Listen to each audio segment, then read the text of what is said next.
They resemble us, but in appearance are the color of pumpkin porridge. They are rude of manners and without any graces or refinement. They carry a long stick of fire. With this, they kill and loot from many nations.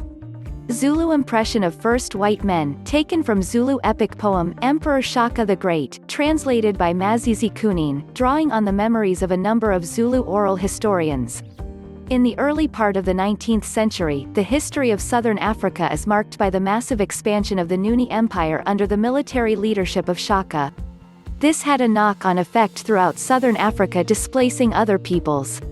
People in southern Africa also felt the economic and political impact of a minority of Europeans from the 17th century onwards.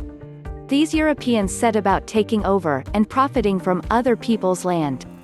Farming and mining were the principal activities from which white settlers profited, with the Dutch, or Afrikaners as they became known, mainly interested in agriculture.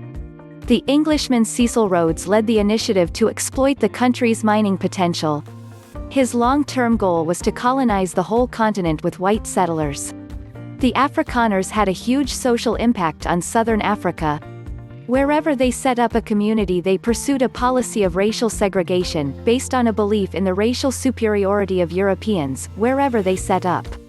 This reached its most organized form in the system of apartheid created by the National Party of South Africa from 1948 until the 1980s, when it began to be dismantled.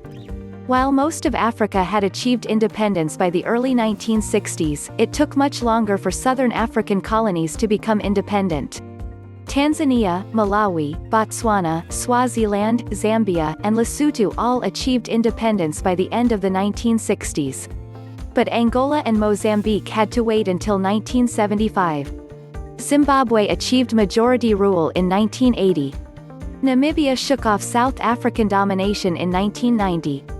It was not until 1994 that South Africa itself was returned to her people and governed through majority rule. Thank you for watching. Subscribe for more.